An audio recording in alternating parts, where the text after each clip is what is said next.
Olá, amantes da solitude! Sejam muito bem-vindos ao podcast Eu Vou Comigo desta semana, nosso episódio de número 152.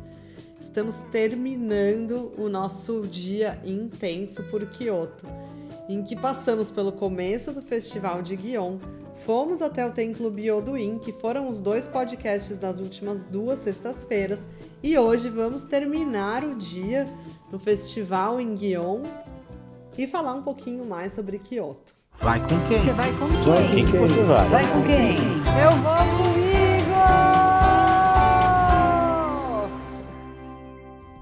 Uau, né? Quantas coisas podem acontecer em um dia só, rende até 3 podcasts, né?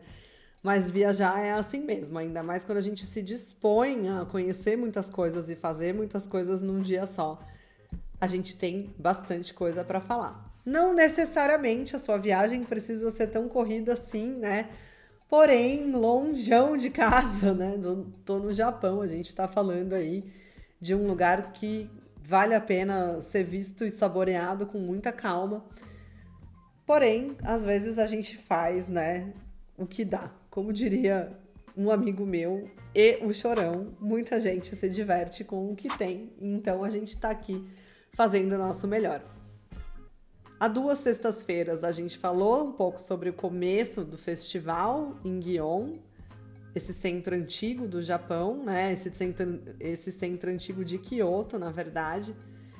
E aí, depois de lá, eu fui para o Byodo-in, que é esse templo que a gente falou e mostrou na semana passada.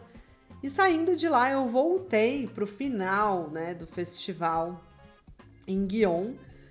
Dei uma passada lá no meu hotel cápsula, porque depois desse dia intenso, né, de sair de casa cedo, fazer todas essas coisas, me locomover, nada como você voltar, tomar um banho e dar uma descansada no ar-condicionado, porque tava brabo, vocês já sabem, e dormir mesmo, né, um pouco, porque é muita informação também, né? Eu brinco que às vezes a coisa é tanta que a gente parece uma criança muito pequena, assim, que quando recebe muita informação precisa dar uma resetada, né? Precisa dormir, descansar um pouco, se recompor, né?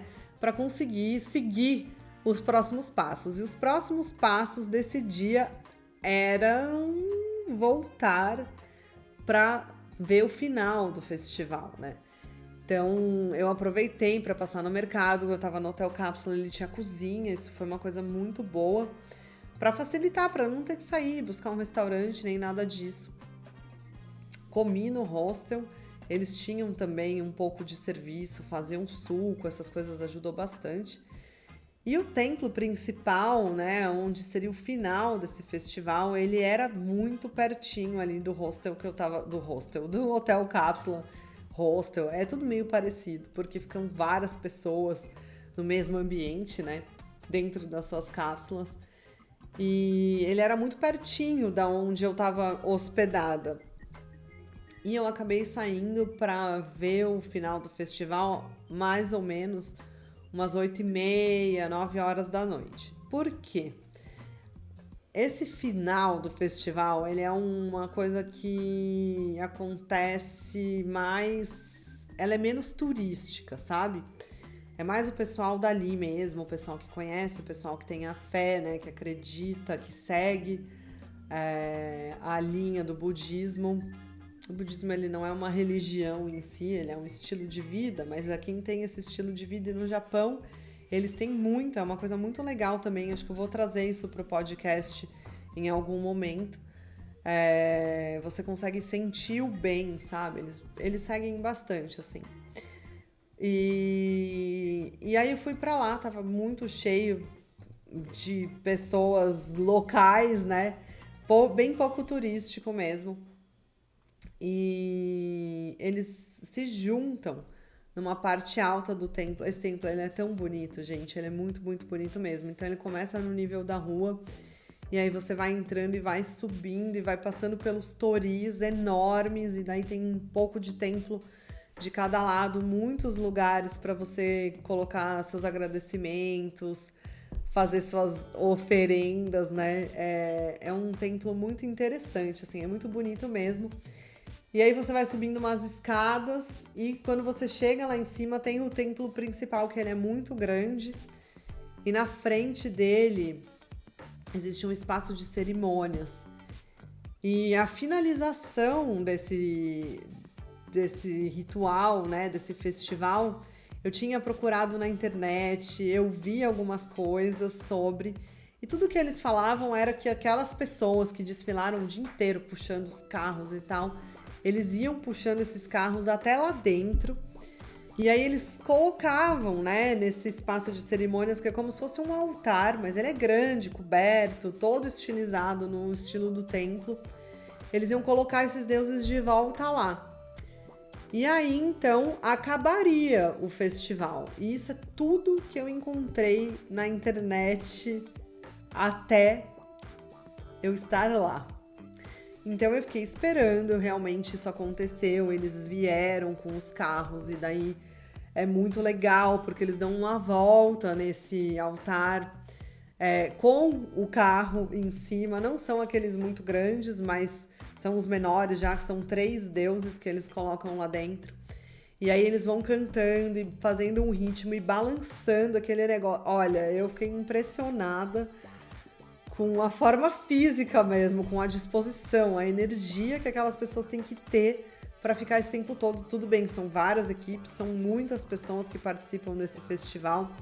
Eles praticam, né, desde muito novos também, então é uma coisa que é aberta para o público que quiser participar, mas existem algumas regras, não é qualquer pessoa que pode se juntar. E é realmente, assim, muita disposição. Fica um homem puxando um ritmo como se fosse um hino de guerra, e aí eles vão gritando e cantando e batendo, e eles têm como se fosse um guiso, assim, no pé, sabe? E é muito doido, assim, é como se fosse uma catarse ali. Você vai entrando Você entra no ritmo junto com eles. E aí eles colocam os 3 deuses, demora, tá? É bastante, eu acho que eles começaram ali umas 9 e pouco, vai até umas 10h30, vai ali mais ou menos 1h40 para eles colocarem os deuses lá dentro. E aí esse era o ponto que na internet falava, beleza, acabou, você terminou de ver o festival. E então eu comecei a ver uma movimentação, até aí tava muito cheio de gente, eu consegui me posicionar bem, num lugar bem na frente desse altar. E tava todo mundo fotografando, filmando e tal. E aí eu vi que começaram a vir umas pessoas que no desfile mais cedo eram importantes, assim, sabe? Tinham como se fosse um cargo, porque a hierarquia é muito importante dentro desses festivais, ainda mais uma sociedade como a do Japão, né?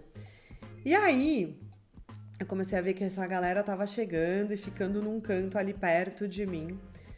E os seguranças do evento começaram a circular com placas de proibido câmera. Proibido câmera, desliga a câmera, eles estavam pedindo pro pessoal desligar a câmera, todo mundo foi guardando e guardando. E aí eu pensei, bom, então acho que não acabou, né? Porque eu já tava pronta pra ir embora, eu tava exausta. Mas falei, não, vou ficar aqui.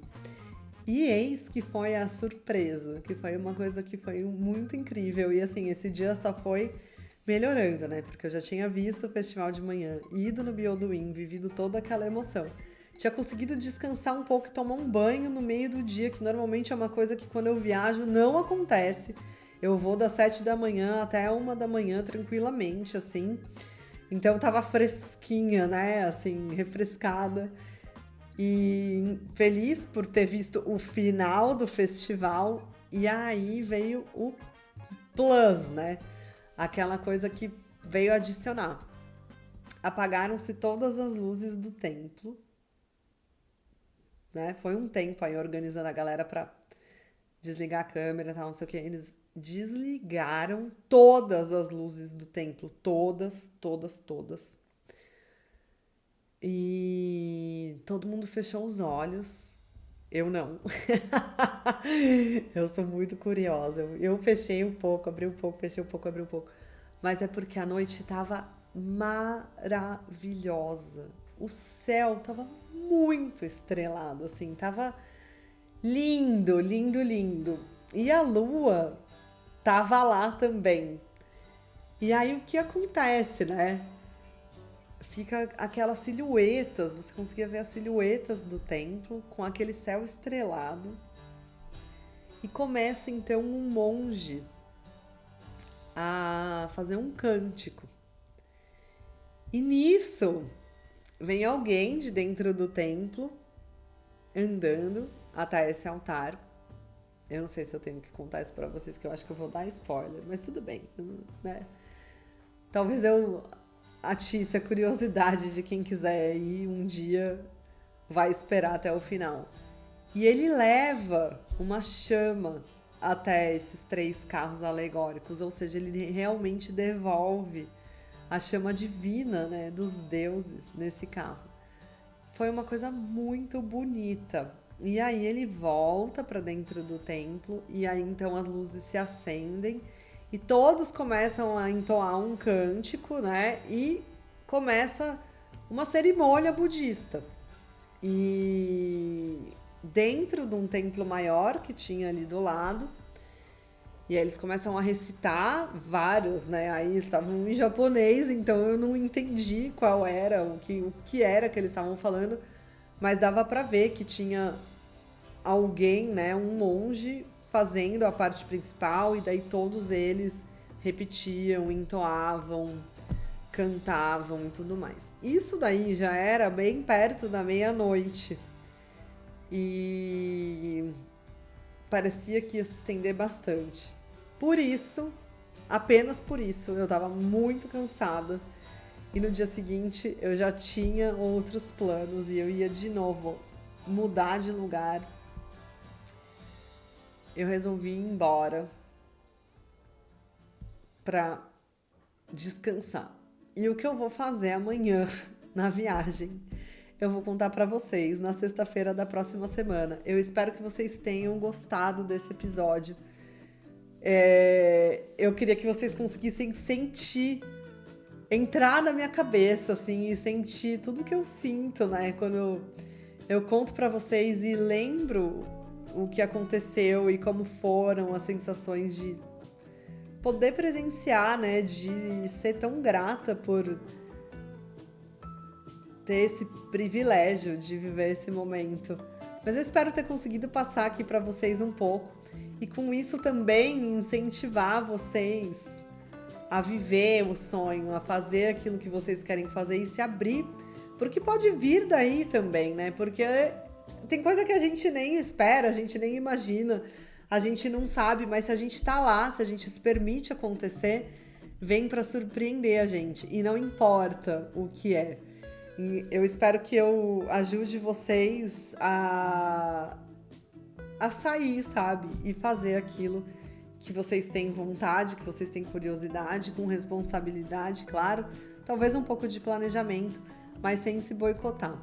Na sexta-feira da semana que vem, então, estamos aqui de novo nos streamings, né? Na sexta-feira da semana que vem estaremos aqui de novo no seu streaming de preferência e também no YouTube. Até lá. Vai com quem? Você vai com Vai com quem? quem você vai? Vai com quem? Eu vou comigo!